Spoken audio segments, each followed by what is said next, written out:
Wherever in this world I roam, I carry memories of my home. This blade, it is the last link I have to the land of my birth.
This scenery is wonderful.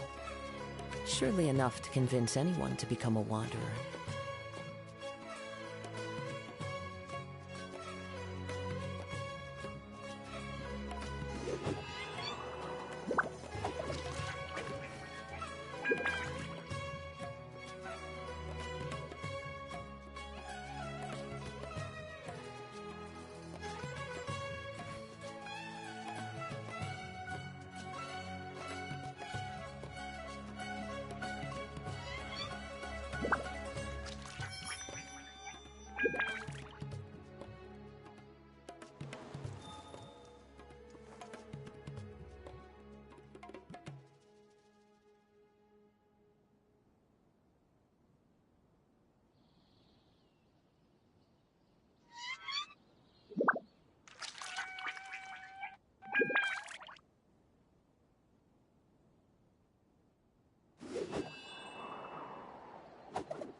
This is Port Ormos.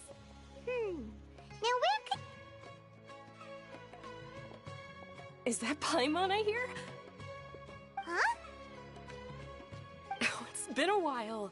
How are you doing? Dunyarzad! It's been so long since we've seen you!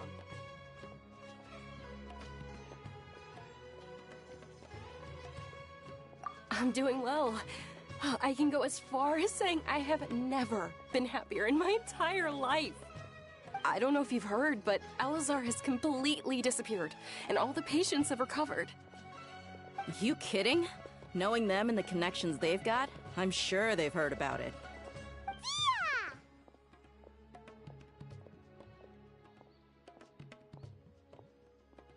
That's right. My lady is feeling better now, so I'm accompanying her for a walk. Why do you still call me that, Dia? You've already informed my father of your resignation. I guess I'm just used to calling you my lady. Old habits die hard. Resignation? You mean you're quitting?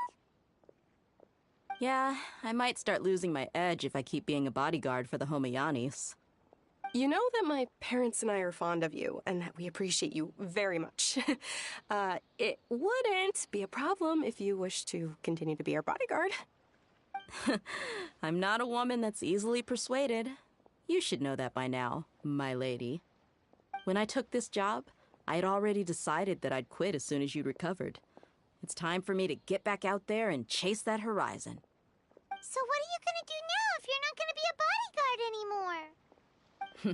I want to take a risky job and put my body to the test again. Huh? But we literally just finished one of the most dangerous jobs ever! Are you getting bored already? I know. If I hadn't joined in that plan with you, I wouldn't have come up with this idea. I guess I still get fired up by that feeling of going all out in a fight. It made me realize that I'm still a mercenary through and through. Life is short, and I'm happy that I got to be a part of that operation. But the whole thing also made me realize that there are still many problems in Sumeru. And as a desert dweller, I'm still not completely ready to settle down on this side of the wall. Well, I remember a friend had someone bring you a message. You mean I'll hate them? I didn't expect him to still remember that. I thought he was joking. We just came from talking with Alhaitham at the Academia. Did he tell you that he suggested that I come work at the Academia? What?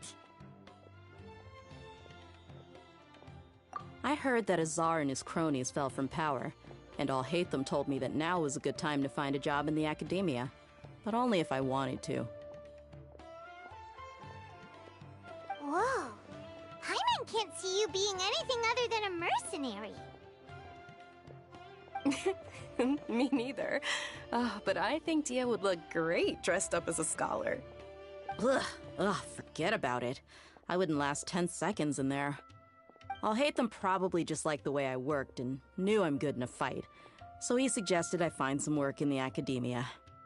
But you know, if you take him up on the offer, Sino might actually agree and let you become a Matra.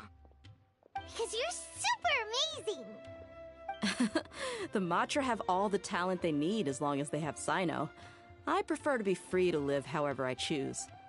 In fact, I chose this job from the very start because I knew it'd be right up my alley. Even if being a mercenary means facing all kinds of danger. A lion has to return to the wild sooner or later. If anything, being your bodyguard has been unfamiliar territory for me. I don't want to see you go, but I'll respect your decision. I'm glad to hear you say that. Come on, no need for the sad face. It's not like we'll never meet again.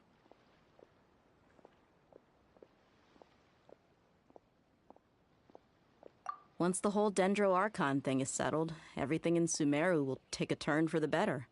That makes me happy too. But a peaceful society will probably mean less demand for mercenaries like me. Before long, we'll be a dying breed. So I'd better get to work while I still can. Huh? But wait a second! You make it sound like you're leaving now! Well, no, not yet at least. I promised my lady I'd stick around until next week. So, have you been in Port Ormos this entire time? We were wondering if you had received a letter from Nilou. Oh, did Nilou write to us? She heard that you were seen in Port Ormos, so she sent the letter here. Huh. It was probably sent to the inn that we're staying at. My lady has been very energetic lately, and keeps taking me on hikes, staying out even into the night. By the time we get back, the receptionist is usually off napping on the job. Right, and we tend to leave quite early in the morning, so the old man on duty is also usually dozing off. So what it really sounds like is that the person on duty is always asleep. I bet the letter's at the reception desk. I'll go check later. No wonder there wasn't a reply. You never received the letter. Good thing Nilou asked us to come and check on that. Sorry to make you two come all the way out here. It must be something important for Nilou to specifically write to us like that. Yes, she said they were preparing a victory feast in the Grand Bazaar, and will also be celebrating Sino's reinstatement as General Mahamatra. She was hoping you could come. Great! I'll be sure to attend. Count me in too. But is there some sort of dress code or anything for the feast? Can I just show up looking like this? Since it's being organized by Nilou, I don't think she'll be too picky about that. If anything, I think she wants to see us as our most natural selves. All right, then this is how I'll show up. The feast will be held in 2 days, so don't forget. Sure. Thank you so much for letting us know. We'll see you there. Oh, by the way, do you happen to know where Sino and Raman are? The General Mahamatra always comes and goes without a trace. Normally no one knows his whereabouts. Oh. But last time we met, he mentioned that he had something to do in Aru Village. You can try your luck there. As for Raman, your guess is as good as mine. I only remember he said that he had something to discuss with Sino. You can ask Sino when you meet him. Don't mention it. You'd better get going.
last visited Aru village. Ah, there's Cyno! What brings you here? We recovered well, and Tighnari agreed to let us leave, so now we're out and about again.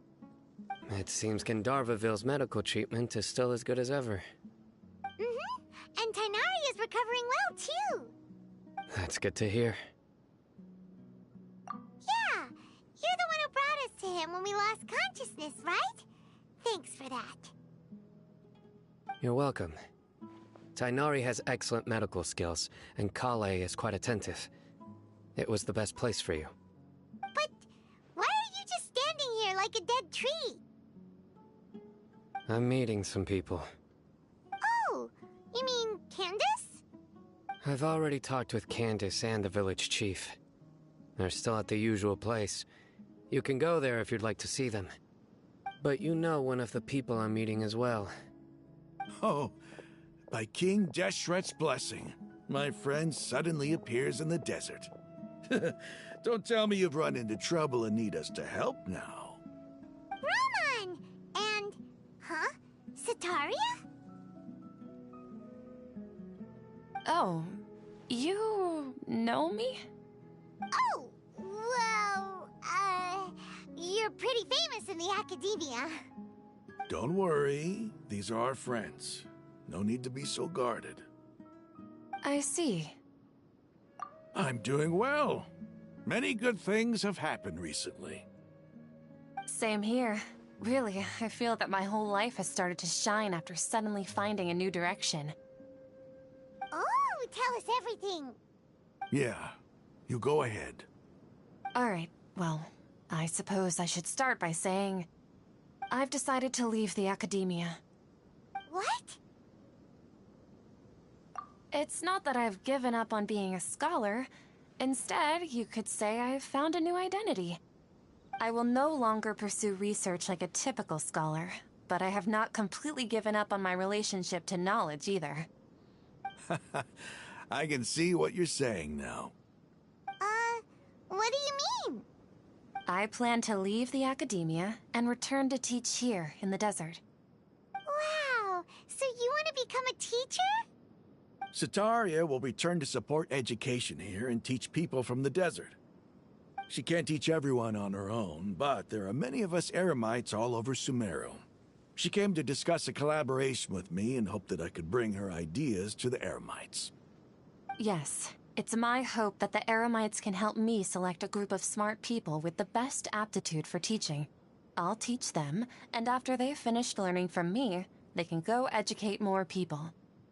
That is the true meaning of education and the spreading of knowledge. The people of King Deshret suffer from sandstorms, exile, and ignorance. Miss Setaria is more than welcome to come teach here. Her arrival is like a star shining in the desert night. The stars have always guided caravans, thieves, soldiers, and travelers who get lost in the night. They lead those in the dark out of trouble and back to safety. Oh, please. Where's all of this coming from? I'm starting to feel a little embarrassed. You deserve these compliments. Setaria's idea will bring much good to many people. At first, I feared it was destined to fail. Everyone knows that the academia doesn't allow scholars to teach in the desert without permission. As you know, all knowledge is under their surveillance and control, and very few desert dwellers are as lucky as me. But what I heard at that time has been haunting my heart, as if there were lightning bolts constantly bombarding my soul. Setaria, you tread a treacherous path, and the longer you ignore it, the tighter the academia's grasp on you will become. Setaria, why haven't you gone home? Never forget that the desert that belongs to you lies elsewhere. Miss. These words sparked something in me, and I knew that I had to bring something back to my people after going home. I gathered up the courage to approach the Grand Sage, only to find that he was no longer at the academia. Lord Cyno told me that Azar didn't belong there anymore. Azar has received much-needed punishment. Though, if you ask me, it may have been too light. You probably have already heard. Lord Sino helped me obtain permission to leave the Academia for the desert, and accompanied me here to discuss collaboration with members of the Eremites. My plan was able to go smoothly thanks to him and Rahman. You're all doing so much for the desert. Aside from that, I also have some other business to discuss with Sino. Lesser Lord Kusanali has allocated many resources to support and develop the desert. I've done some business for her, and part of it required the assistance of the Eremites. I applied for a few batches of educational materials from the Academia, and sent them to several groups in the desert, as instructed by Lesser Lord Kusanali. I believe the people will make good use of them. That's exactly what the people here need. Physical books and other related items. If it weren't for Sino and Lesser Lord Kusanali, I'm afraid we'd never be able to get our hands on them. Apart from this, the Academia is also recruiting scholars that are willing to teach in the desert. I'll let you and Setaria know as soon as I have any more news. We must be persistent about this, and maintain these resources to ensure long-term effectiveness. This is the first time in hundreds of years we've had a glimmer of hope. I think this may be the turning point for the desert. Remember these words. Here lies our faithful priest, Kasala. His wisdom is a miracle among the people, deserving of high praise and admiration. I hope people with wisdom like that priest will rise again among the desert dwellers. Then we'll once again see the wisdom and glory that once shook the world. Enough about us. Are you here to discuss some business too? No, not at all. We're actually here on behalf of Nilou. Nilou wanted to write to everyone, but she wasn't sure where the letters should be sent, so she asked us to come find everyone personally. A celebration feast will be held in 2 days at the Grand Bazaar. She hopes that all of you will be able to attend. At the feast, we'll also be celebrating Sino's reinstatement as General Mahamatra. Although, judging from your appearance, it seems you've already been reinstated. Paimon thought you would only start working for the Academia after the feast. Celebration? Feast? It's the first I've heard of it. Tighnari was right. He really didn't know. This feast is for you, Sino. Sounds to me like you'll have to be there. It's rare to see that kind of expression from Lord Sino. You must not like feasts very much. No, not really. But I'll go. Well, I still have a lot to handle here. Besides, I need to look after Miss Setaria in the desert, so I'll have to pass. I'm afraid I won't be able to join you. Although, if you'd be so kind, please give a message to Miss Nilou for me. The message is, I'm sorry for how I treated you before, but now I understand the beauty of your dance. It's like a light shining in the sky. You and the art you symbolize are not only beautiful, but also lively and powerful, so much so that it was prohibited. Please keep dancing, and someday, I'll be able to appreciate your art in person. Okay, we've got all that down. Our job here is complete as well. Oh, Sino, remember, party's in 2 days. Make sure you're there. Got it.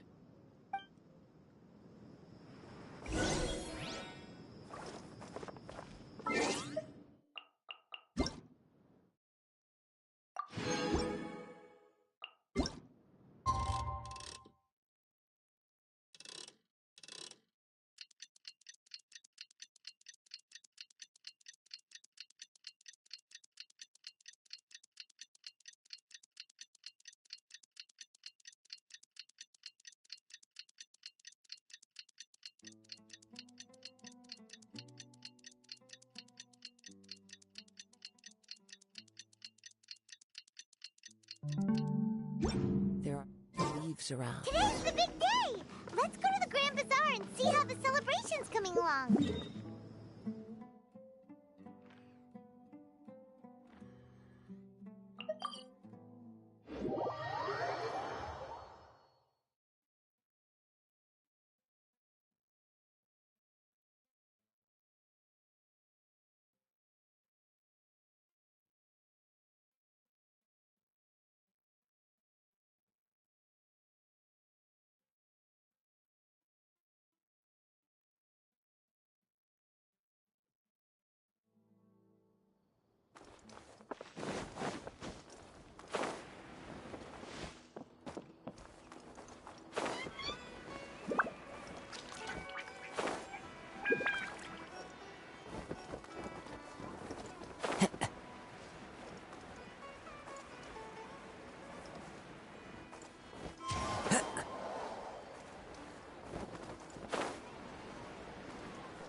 Looks like we're the last ones to arrive. You're here. Ah, there you are. Well, look who finally decided to show up. You look like you came here immediately after finishing up some work. I'm very happy to see you here. But we're not late, are we? It's just that everyone else arrived ahead of time. I propose that the last one who arrived be put in charge of today's speeches. Nah, there won't be any speeches today. Oh, really? Come join us over here. Let's share some great food and drinks, and chat about all sorts of fun things. Everything looks quite good. Wow! Paimon can't wait! Traveler, just look at all the delicious food.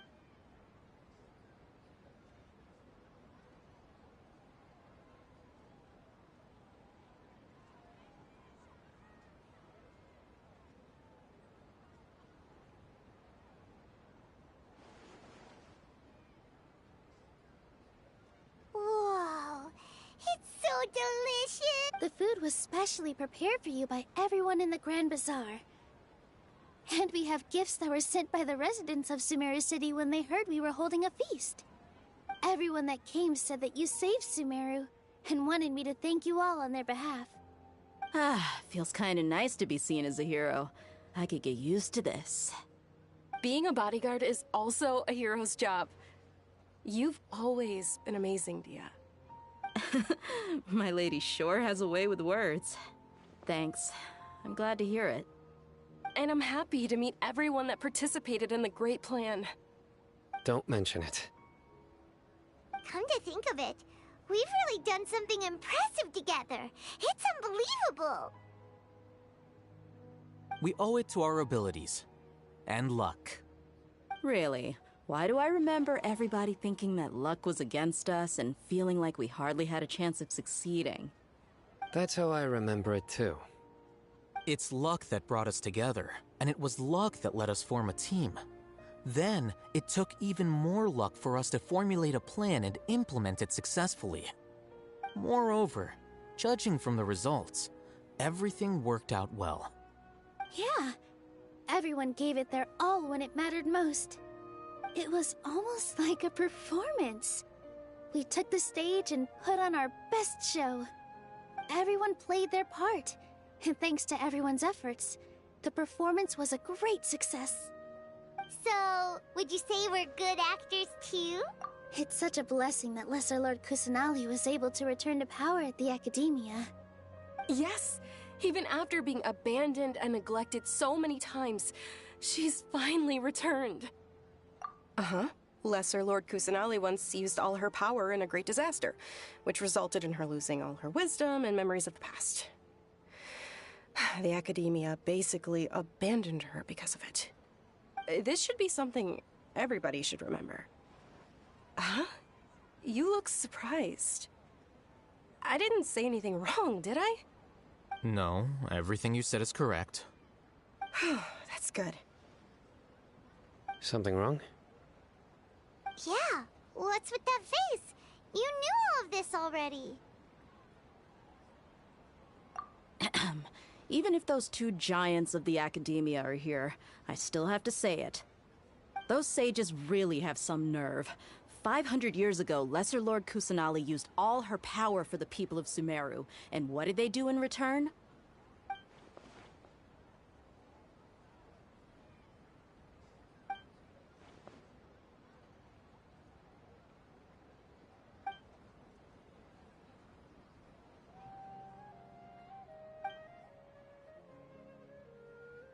If you bite the hand that feeds you, don't act surprised when it turns into a knuckle sandwich, right, Sino?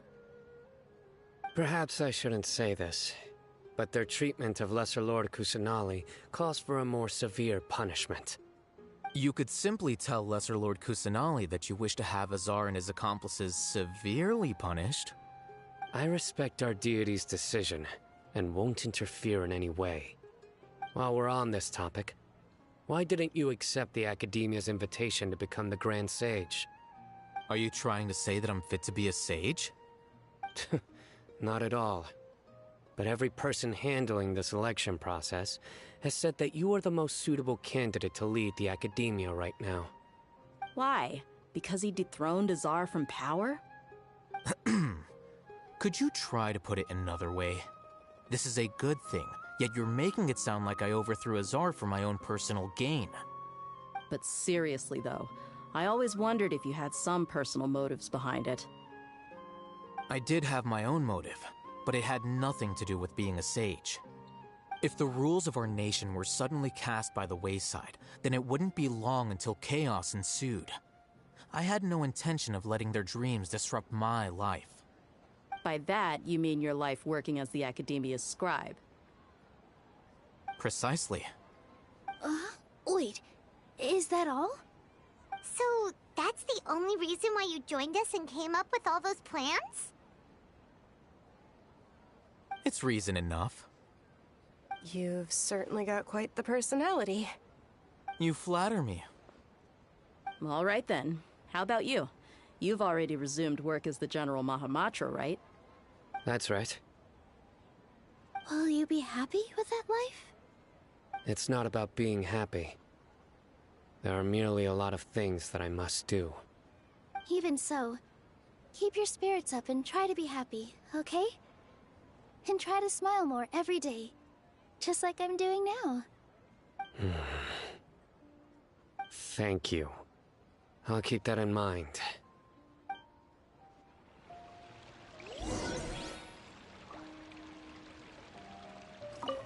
I seldom participate in such lively gatherings, but the atmosphere here is quite good. No. This gathering today has a unique meaning. The Grand Bazaar is lively because the people here feel happiness from the bottom of their hearts, unlike the farces at the Academia.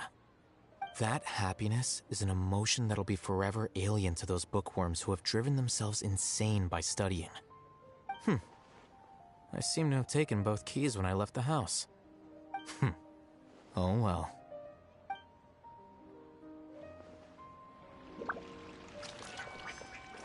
Ah, there you are, traveler.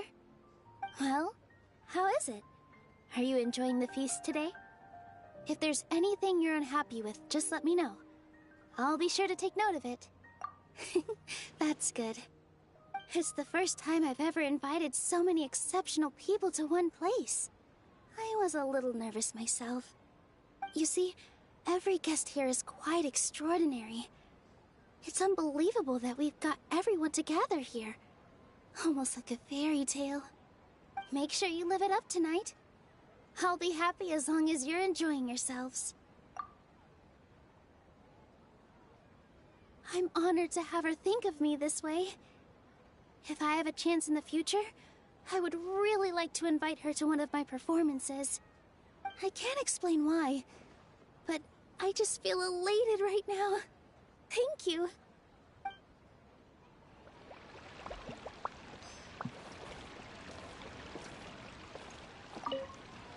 My lady, the grilled meat over there is delicious. Have you tried it? Yes, I also tried some fruit just now. Oh, they're very sweet. What an amazing place to relax. No wonder everybody likes to rest at the Grand Bazaar. You said it. Oh, look who else is here. Hello! Oh, I'm so happy Nilou invited everybody. Oh, now I have the chance to meet all the heroes. Hey, less of that polite chit-chat and more eating and drinking. The feast is about having fun, not stuffy formalities.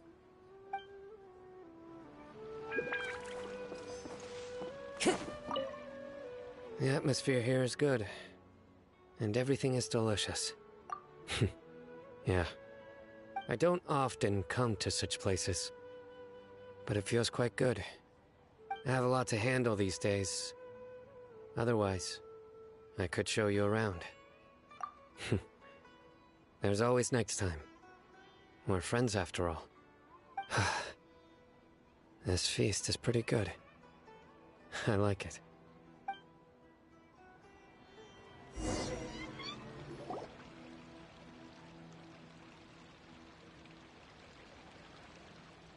Hey, what's wrong? Your head is starting to droop. Hey, you can't just fall asleep here. Paimon will go find something delicious for you to eat. You wake up once you've put something yummy in your tummy.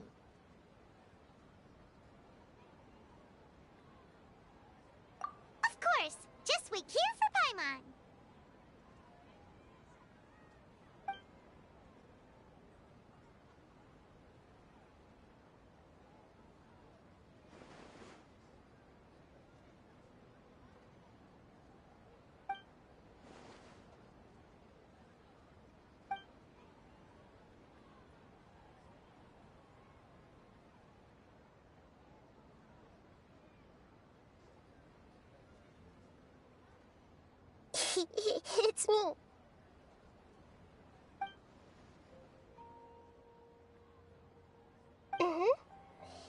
You may blame me for being a bit too self-indulgent. I was thinking about talking with you, and the next thing I knew, I had made a connection with you. The connection between us is amazing. It's like flora and the fence it grows upon.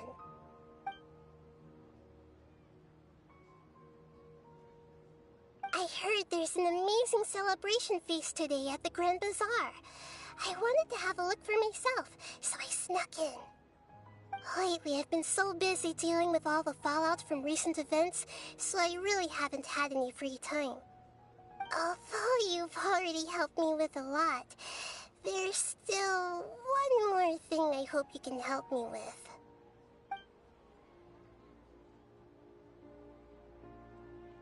Please say thank you to everyone for me.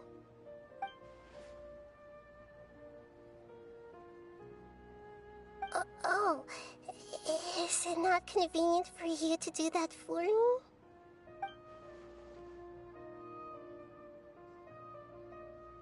But if I just show up all of a sudden, people will become all quiet and stiff, won't they? What if I end up scaring them and ruining this wonderful feast? That'd be the last thing I want.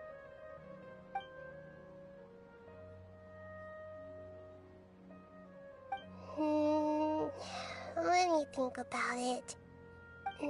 Okay.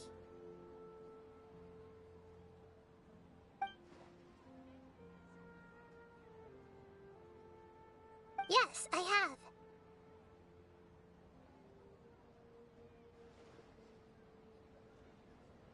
You said I should go thank everyone as myself, right? So... I've decided to borrow your body for the time being. Please don't blame me.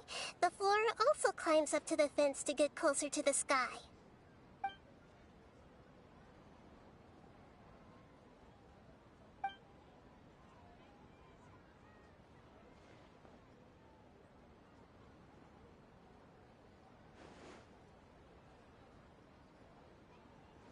Everyone!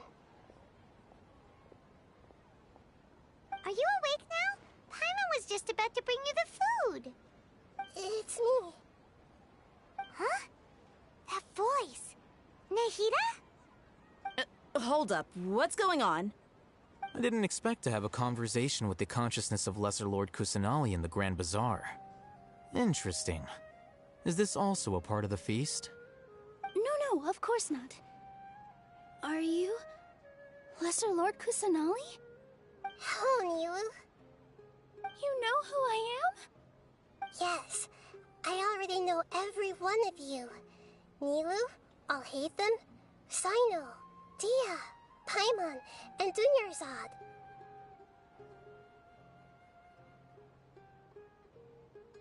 Lesser Lord Kusanali?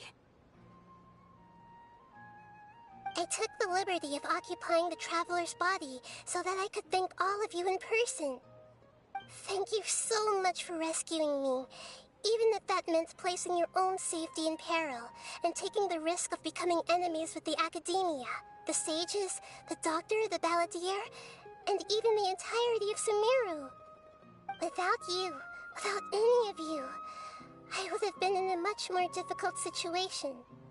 Had you not helped me to resolve the crisis, not only I, but Sumeru and even the entirety of Teyvat would have suffered great misfortune. People refer to you as the heroes who managed to rescue a god. I'm quite fond of this name. It not only explains your identities, but also bears witness to your relationship with me. Please, allow me to present to you my most sincere gratitude. Lesser Lord Kusanali, you have done so much for Sumeru, and I didn't even have a chance to do anything for you. You don't have to do this. Dunyarzad, the suffering you endured during your illness is also proof of you being with me and praying for me. Thank you. You don't need to be so ceremonious. It's always been my duty to protect you. This is how the relationship between the Academia and Dendro Archon should be. We just did what was necessary and set things back on the right path. You're an Archon, but you act so humble. You really don't need to be so polite with us. I'm honored to have been able to take part in this plan. I hoped you liked the dance I dedicated to you. Thank you, all of you. Thank you so much.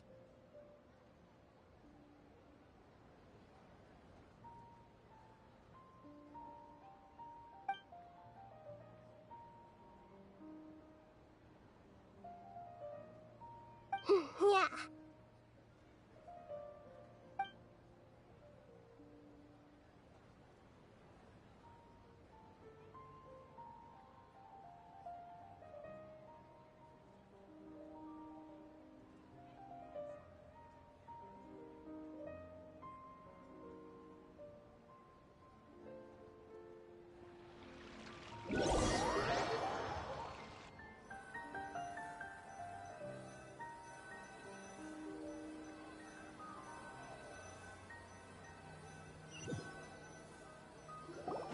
Are you awake? Did you rest well? After Nahida left, you ate a lot of food. That just means you still have a lot to learn from Master Paimon, the Sage of Gluttony! Alright, since you're awake now, should we go and have a chat with Nahida? She should be in the Academia right about now. If you have any questions, now's your chance to ask.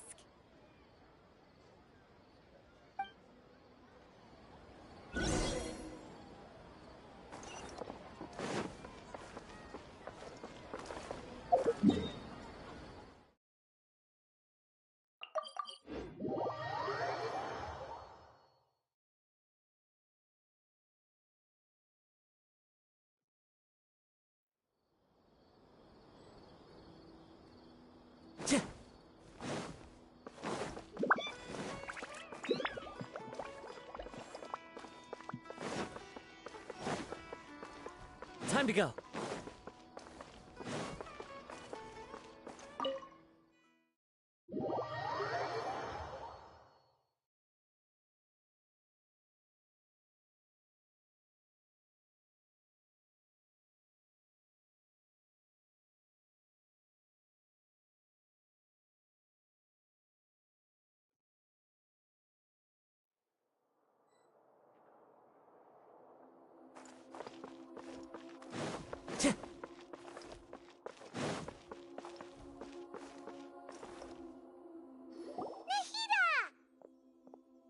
Hello, Traveler and Paimon. What a fantastic night. I'm still immersed in all the happiness and joy, like a candle floating on water. So are we, and that's why we're here to talk with you. Is there anything you want to know?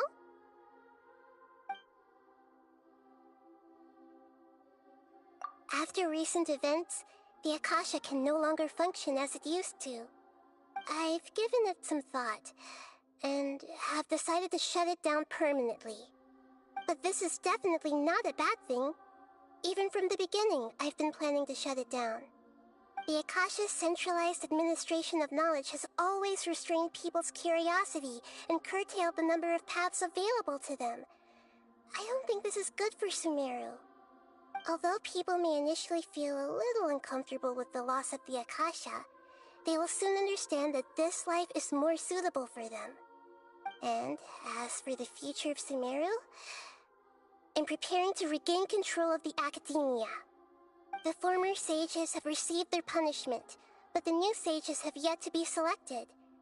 I will oversee the process personally. I hope that the new 6 great sages will be more focused on academics. Sumeru needs such leaders more than ever. The other big issue is the people of King Deshret. All the residents of the desert, in fact. They have been mistreated for far too long. I've already taken some measures to address this. It will take some time to rebuild everything, but no matter if it's culture, friendship, or trust, we will rebuild it.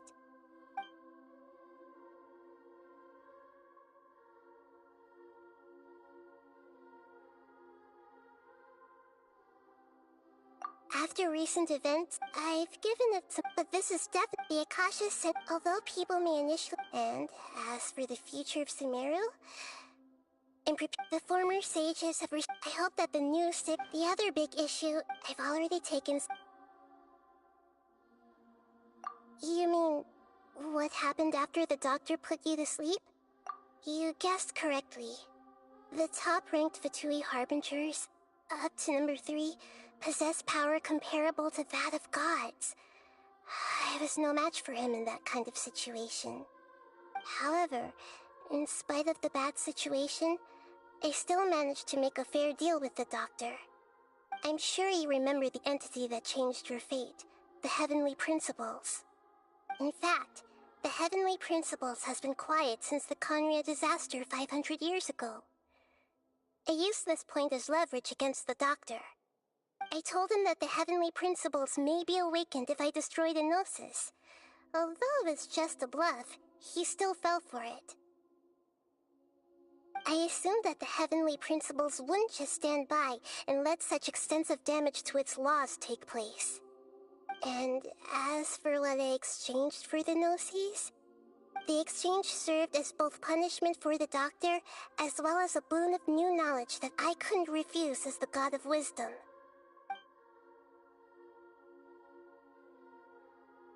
He's still in a coma. I've hidden him like how one would hide a feather.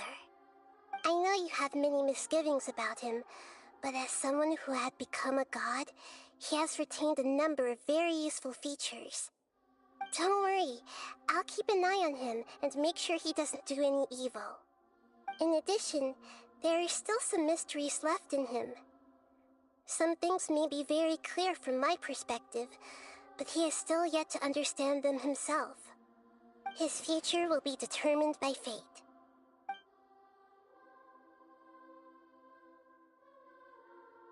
Is that where you're headed next? Fontaine, the Nation of Justice?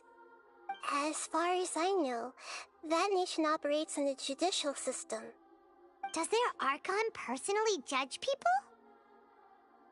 No, there's a Chief Justice in Fontaine.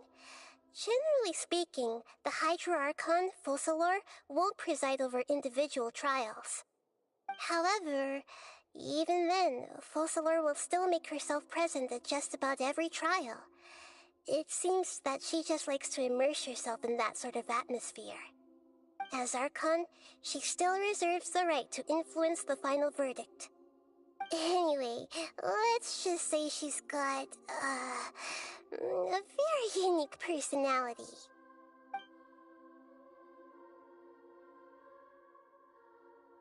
Are you sure? Isn't there something else you haven't asked about yet? Huh? You mean... About your sister. While you were resting at Gandharvaville, I took some time to perform an Irminsul search for information on your sister.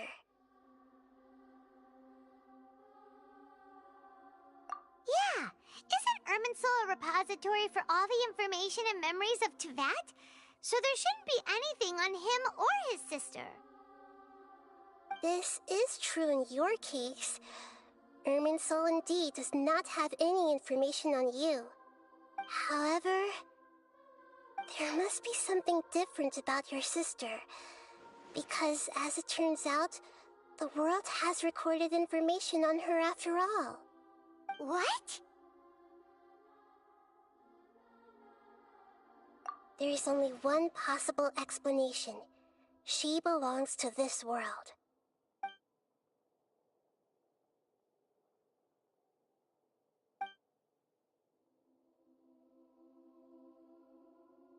But nothing about this makes any sense!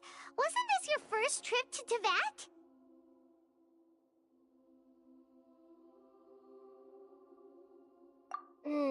According to the records I was able to access, your sibling suddenly appeared in Conria. After the Conria disaster, she began her journey through the 7 nations of Teyvat. But just as her journey was about to reach its conclusion, the Irminsul records on her suddenly become fuzzy. What do you mean, fuzzy? Did something happen to her? All I know for sure is that somebody, for reasons only they can know, is deliberately obfuscating her fate. And whoever it is, if they can do that, who knows what else they're capable of. But even that wouldn't explain how she somehow comes from this world. Something else I noticed was that according to these records, the Fatui have not classified your sibling as one of the Descenders. What's a Descender? Paimon's never heard of it. Look, I'm sure you must be curious about the information I received from the Fatui in return for my gnosis, right? A very important part of the intel was about this world's Descenders. External beings, ones that don't belong to this world. Traveler, you are Teyvat's 4th Descender. Huh? So the Fatui count 3 other Descenders before the Traveler, and his sister isn't even one of them? That's right. My current hypothesis is that the first Descender was likely what we now call the Heavenly Principles. As for the other Descenders, I still need to verify their existence. It could take me some time. Paimon's head's about to burst from all this crazy new information. And yet, even knowing all this, I'm sure you must still have a lot of unanswered questions. I must say, I truly regret that I can't help you more as the God of Wisdom. There are many questions in my heart as well. I will need some time to go through each one of them.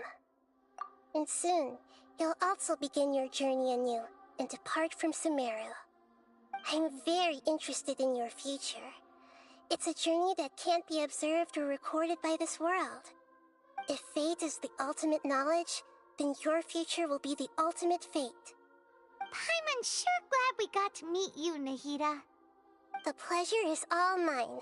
I can't thank you enough. Alright, that's enough talk for today. If you ever miss me, just close your eyes, and maybe I'll appear in your dreams.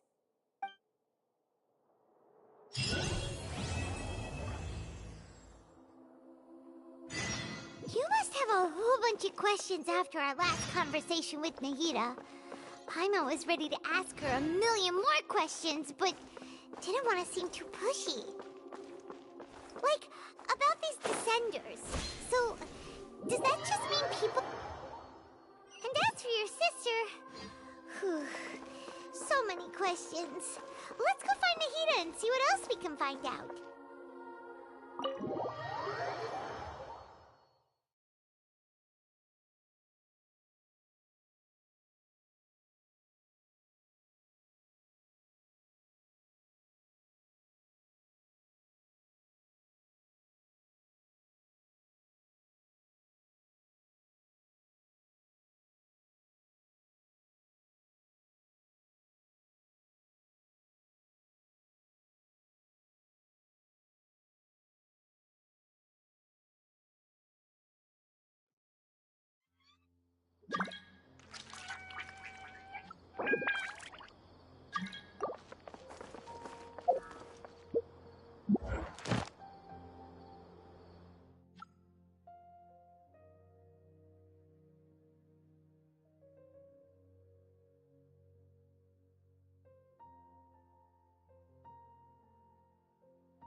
This scenery is wonderful.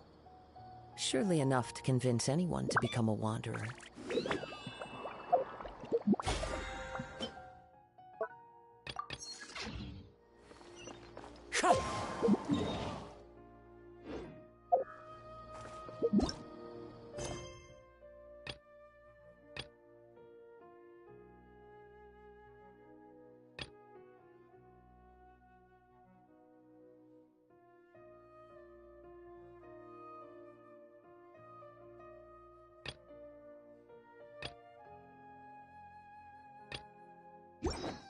Time to go.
Time to go.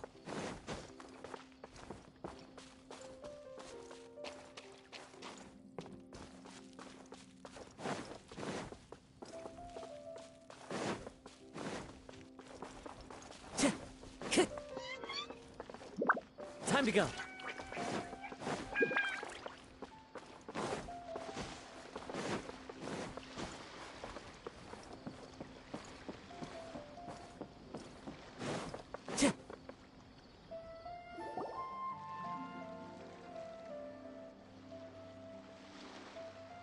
Huh?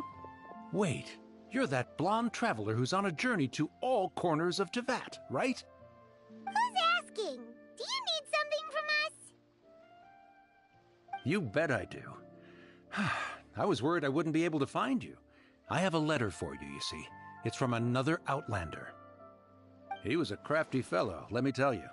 Took advantage of a loophole in our mailing system by opting for guaranteed delivery, then filling in the most obscure mailing address I've ever seen. Well, we are always on the road, so yeah, it's pretty tough to get mail to us unless we happen to go to the post office on a whim. So, what address did that person give you anyway? He just wrote, next to a small, white-haired talking fairy. What? So the address is Paimon? Yeah, exactly, right? And if I failed to deliver the letter, I'd have been bound by regulation to compensate him. Really, he got me good. I count myself very lucky that I ran into you here.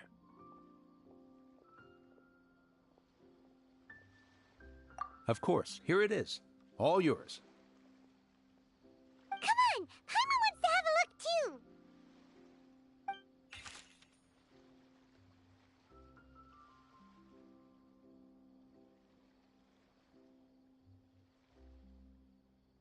Kaya, huh? So he's here in Sumeru. Now that Paimon thinks about it, Crafty does describe him pretty well. From what he wrote in the letter, it looks like he didn't think there was much chance of it reaching us. Or maybe he's just being sneaky.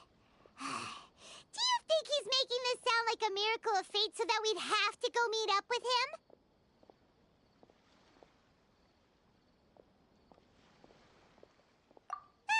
Yeah, you're right. It's always nice to see old friends. The letter says that he hangs out at Jafar Tavern every afternoon. Perhaps we should drop in on him then, huh?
Kaya should be at Jafar Tavern right now.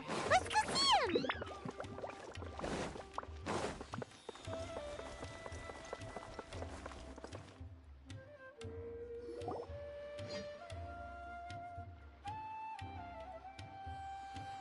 I'll have something I haven't tried yet, boss. Sorry, sir. I'm afraid you've already tried every type of liquor we serve. Oh? Well then, just the bill, please. It's just as well, I suppose. I do have other matters to attend to. Kaya, you're really here! Paimon half thought you were playing some sort of prank on us. Hey, Paimon, traveler. Looks like the gods smile upon me after all. And come now, I wouldn't joke about wanting to see my good friends. Wait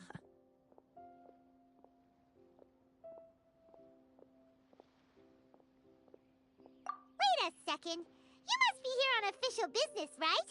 What do you think you're doing spending every afternoon drinking at the tavern? You itching for a lecture from Jean? Not at all. The acting Grand Master positively terrifies me. Why would I ever do anything that might displease her? The truth is, I'm in Sumeru to learn about the alcohol industry here. So despite how it might look, I'm actually at Jafar Tavern for strictly business purposes. Sumeru's spices are famous the world over, and it's long been rumored that this fine establishment was where a certain very popular spiced cocktail was invented. That's why the Knights sent me, their foremost expert in alcoholic beverages, to come and see if it is as good as the rumors say. And how did that go? So far, so good. I'm already in talks with some spice merchants in Port Ormos about some potential collaboration. Yeah, that does sound like a great business opportunity. Guess Don Winery and Master Diluc are gonna make a tidy sum from this one too, huh? Well, let's not get ahead of ourselves. Whether this lucrative opportunity gets passed along to Don Winery or not depends on how nice I'm feeling. Hey! Using your job to settle personal grievances isn't very knightly, Captain! Oh? What makes you say that? Very sharp of you. I wouldn't say I'm familiar, though. I just came here on the sly once, when I was very young. And? Do continue. Do I have to? When I said we could talk about the old times, digging up my past wasn't exactly what I had in mind.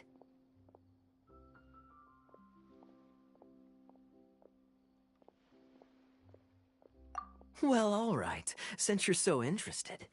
Like I said, I was very young then. Don Winery had only just taken me in.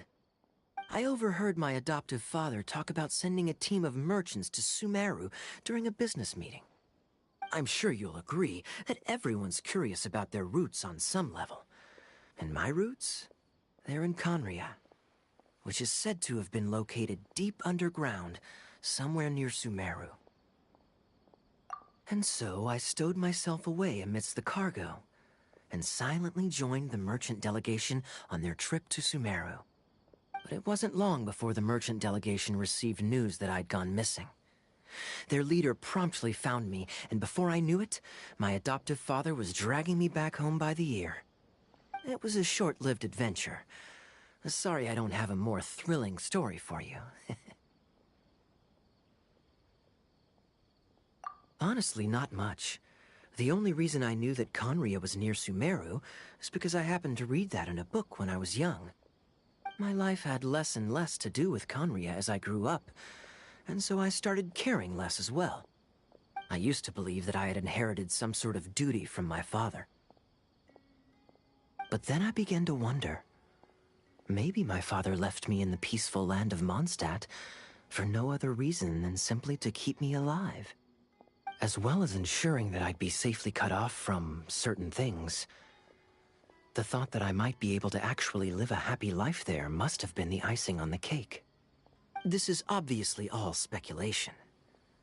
Simply put, I'm afraid that I'm not particularly in the know on this topic. These days, my surname, Alberich, is probably the only link to Conria that I have left. One death afternoon, please, boss. Tell me, what do you know about the significance of that name, Alberich? Dainsleif? Ah, you've decided to join us. I was wondering how long you planned on listening in. I believe I've seen you before in Mondstadt. Dainsleif, if I'm not mistaken. So you remember me.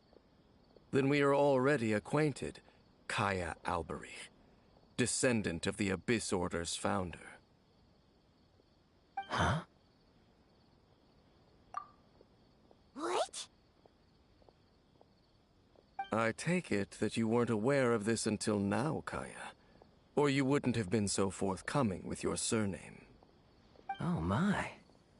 That's quite a lot of baggage for a surname, isn't it? Though I must say, it does confirm an old suspicion of mine. I suppose that was why my father left me in Mondstadt after all.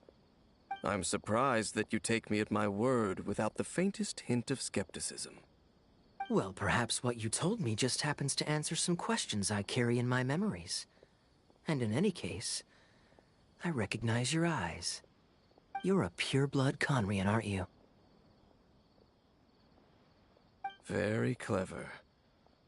Forgive me for being direct, but I sincerely hope this new knowledge doesn't change anything. If you've already let go of your ties to the past, then keep it that way. Kaya, you're not involved with the Abyss Order in any way, are you? Hey, hold on now. This conversation has taken a rather sudden turn for the deadly serious. And I'm afraid that as someone from Mondstadt, I'm not accustomed to this sort of atmosphere. So what if I know my ancestry? Do I strike you as the type who would be bound by that kind of thing? Relax. I'll be just as delighted to hunt down the Abyss Order tomorrow as I have always been. Either way, looks like we're out of time. I've got a spice merchant to meet in a minute, so I'll leave the three of you to carry on the conversation without me. Well, alright then. You go do your thing, Kaya. See you around. And Dainsleif, no need to listen in from the sidelines next time we meet. Let me buy you a drink.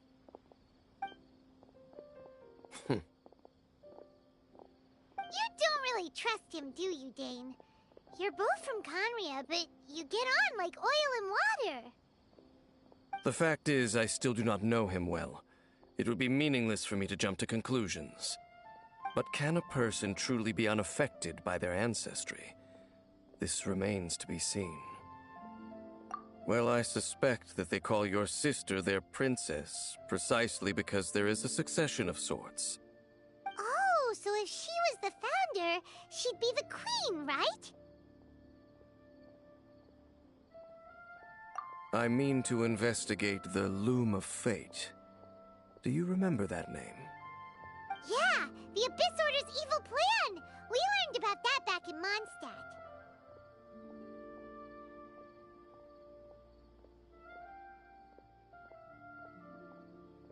Not new. Not exactly. My memories suffer from erosion. But while I was recovering my health recently, I suddenly remembered something. Your sister.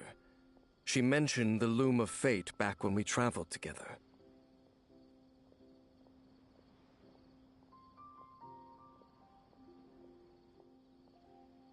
Apparently so. I was also quite surprised when these memories tallied up. I recall that we were traveling to Sumeru when the matter was brought up. So, you're going to the place that she mentioned back then? Correct. At that time, they must have been introduced in one way or another to this concept. If I recall correctly, we were somewhere in Avidya Forest then. Well, what are we waiting for? Let's go!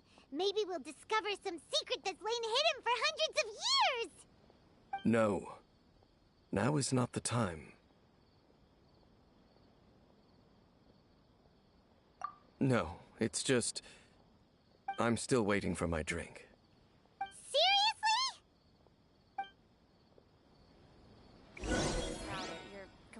right.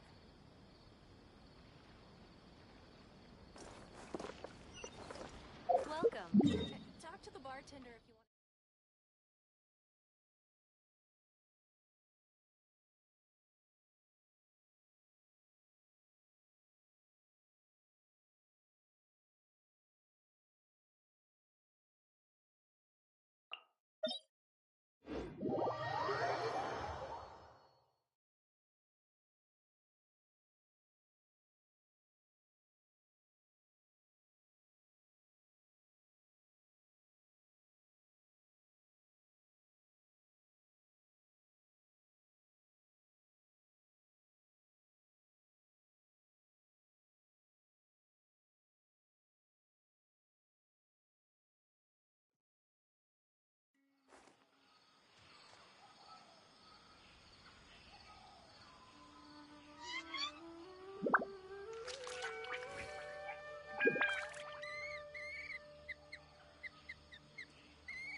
Time to go.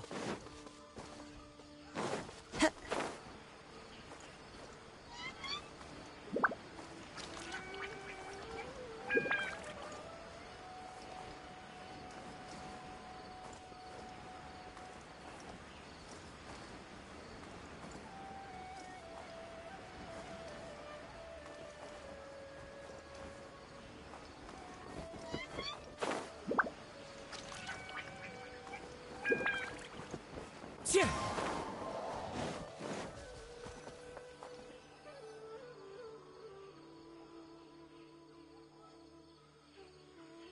Wait. This place, it's familiar. What about it? It looks pretty normal to Paimon. Was it like this hundreds of years ago, too? Yes. The forest has barely changed from how I remember it.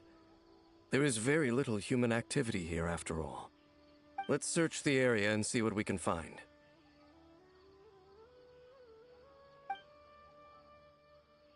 Is this a field? It must belong to whoever owns that house over there. But it looks like it's been abandoned for a long time. You could be forgiven for thinking nothing was ever grown here. Or, wait, maybe nothing ever was grown here. It's an extinguished bonfire. Forest rangers, perhaps? Looks like it's been ages since it was last lit.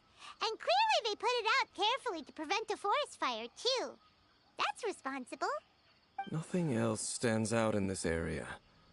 All that's left is that building. Come on. Wait, we're just gonna go barging in? What if someone's home? Unlikely. There are no signs of life in this area. We should be able to enter without incident. If you say so. Well, you lead the way then, Dane.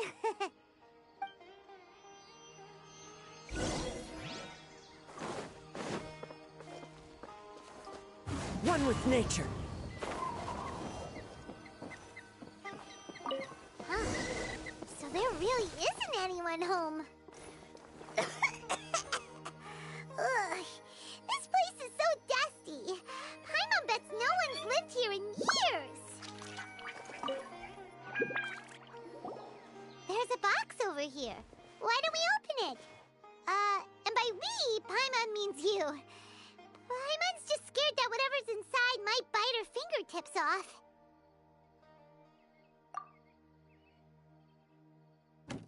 Huh? This is a mirror. It's broken, too. Was this a makeup box?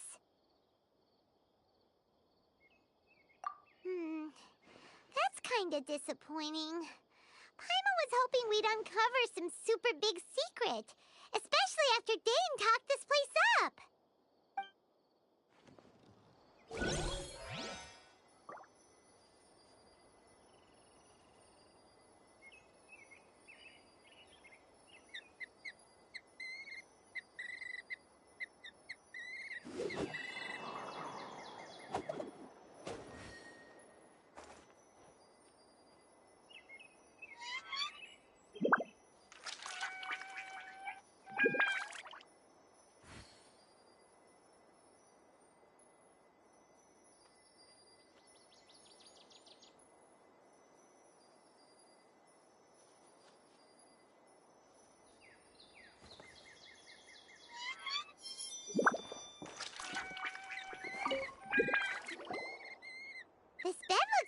ordinary. Huh. There's nothing underneath it either. What sort of person would want to live here? It's so dark and damp. Can't be all that comfortable.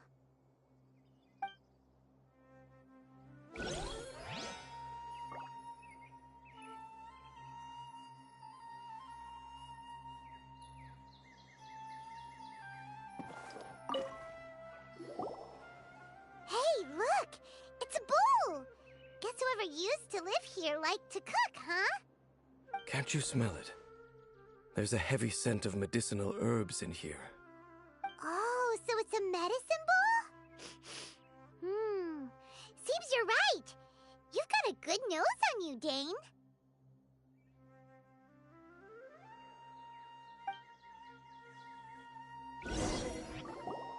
Doesn't look like there's anything else worth our attention here. You sure we're in the right place, Dane? My memories are quite foggy, but my subconscious and instincts both assert that something once happened here. But we'll exhaust ourselves if we search aimlessly. I hear noises outside. Let's go and check. Noises? Is it... It's not much. Just some minor adversaries.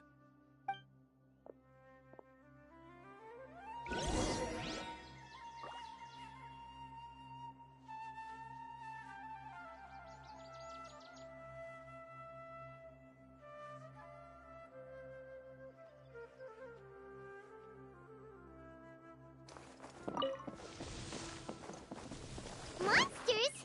Wow, Dane's ears are sharp, just like his nose.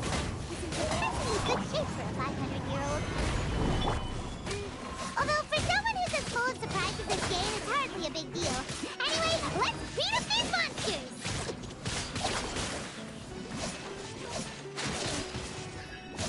Yeah! Ha! Za! Who's next? Za!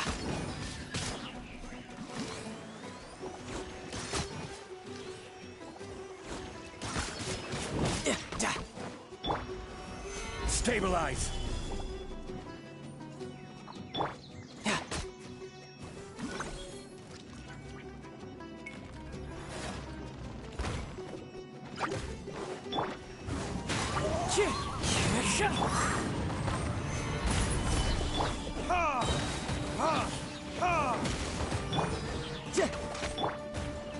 One with nature.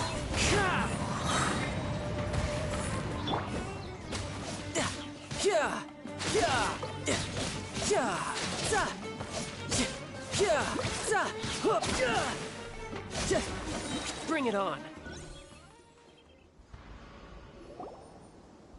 I doubt that the appearance of those monsters was wholly random. There must be something nearby that attracted them. A ley line anomaly, perhaps. But it seems to be more than that. Okay. I'll go slightly further out to investigate any issues with the nearby ley lines. I might be a while. You should wait for me here. What? You're going alone? You better not be trying to keep some secret from us. Your suspicions are as banal as they are unwarranted. I merely think that this house should remain the focus of our investigation, and as such, someone ought to stay here and keep an eye on it. Not to mention that if even forest rangers are capable of investigating ley lines, I will be more than able to handle it alone. Fair enough. Guess we'll just camp out here then. Good thing there's a bonfire over there. Let's make ourselves something to eat. All this running around has made Paimon real hungry.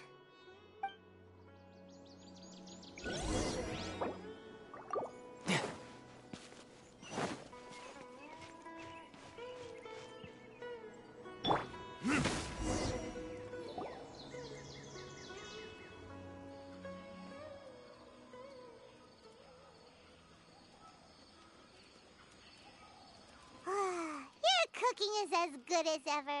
Even if there was no other reason, the food alone would be enough for Paimon to stick with you. Changing the subject, Dane's taking forever. He said that there might be an issue with the nearby ley lines. How bad do you think it could be? We came together, but now it's back to just being the two of us again. You know, now that Paimon mentions it, we really have spent lots and lots of time together, haven't we? So, don't take this the wrong way or anything, but, do you ever get tired of Paimon being around? Okay, fine. Paimon should have known you weren't gonna say anything nice. So, next question. Don't know if it's okay to ask this, but Paimon's curious. What was it like traveling with your sister?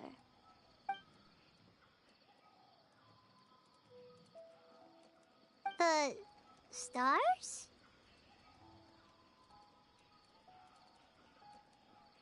Wow.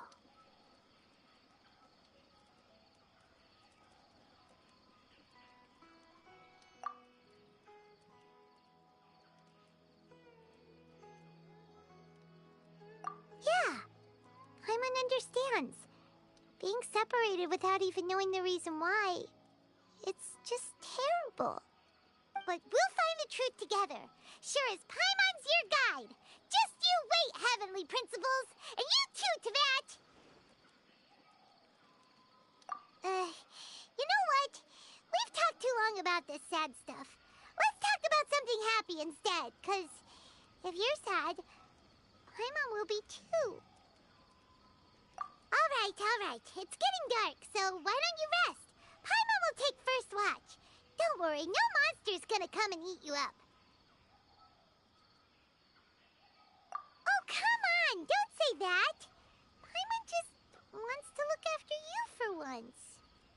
Nighty-night. Go on, chew. Off to...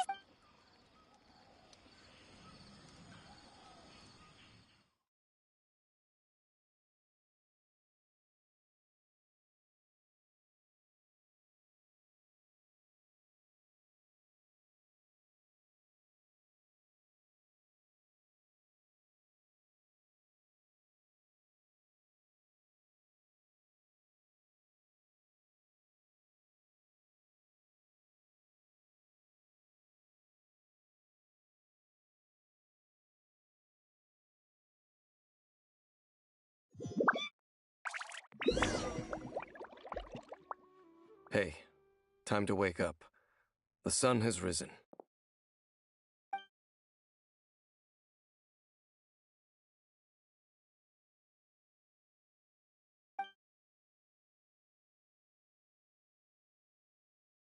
What a deep sleeper.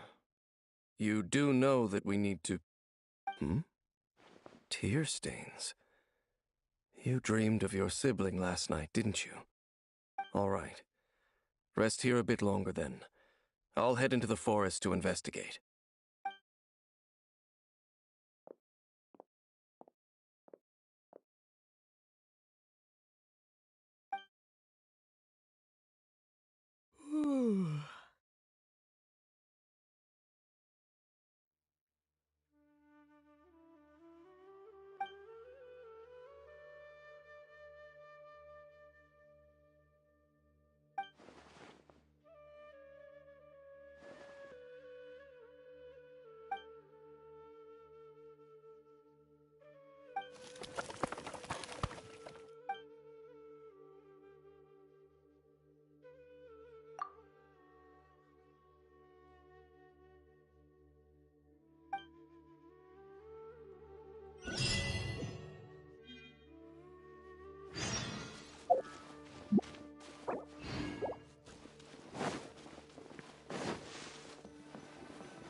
Halt! What do you think you're doing? This place is not whatever you think it is. Nor should you be poking your nose into my business. Begone! Your travel companion. You mean the one that was keeping watch by your side last night? Your companion departed for the forest early this morning. That much I saw with my own eyes.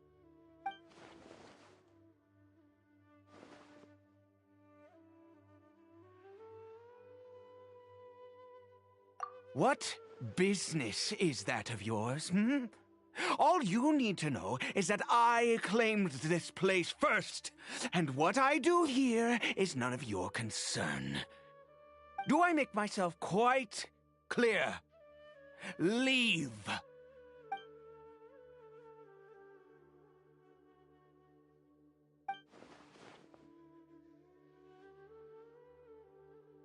Well, what are you waiting for?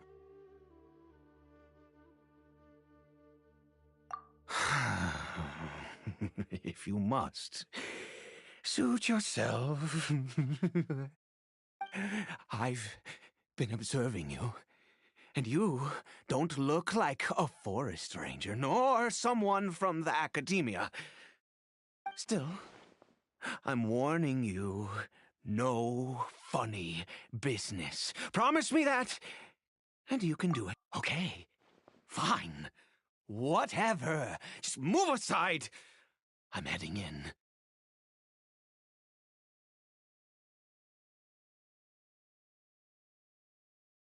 You... Oh, go on then.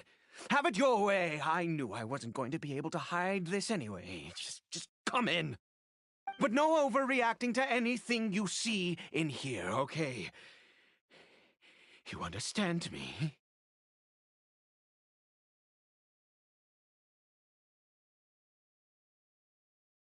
Come on, then.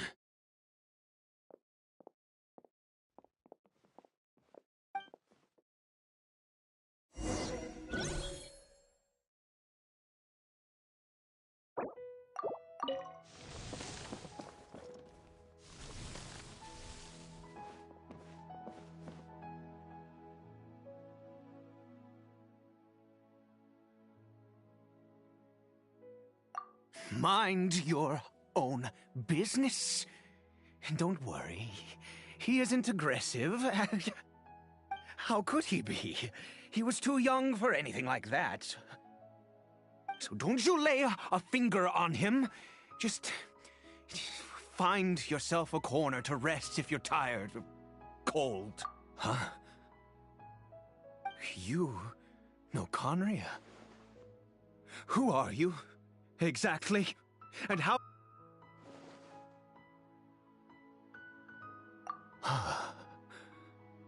Do you worship a god, traveler?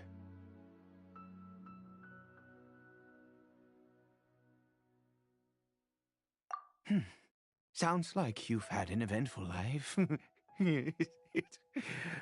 All right, well, my name is Ida, and you are correct. I was once Khaenri'ahn. I apologize for my earlier hostility, but you must understand, as far as I'm concerned, humans who do not worship the Seven are nigh extinct. And all who place faith in the gods are my enemies. That may be. But the fact is that chances to talk to people like yourself have been few and far between since the Cataclysm. This wretched curse of immortality. Who knows how long I must continue to suffer like this? The curse. It was a little gift given to the people of Khaenri'ah by those vile gods. We lost our home, our loved ones, everything.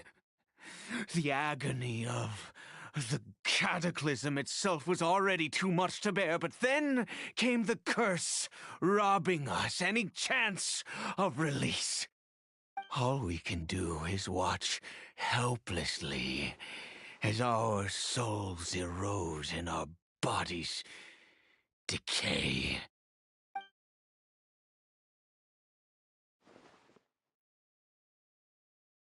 Because although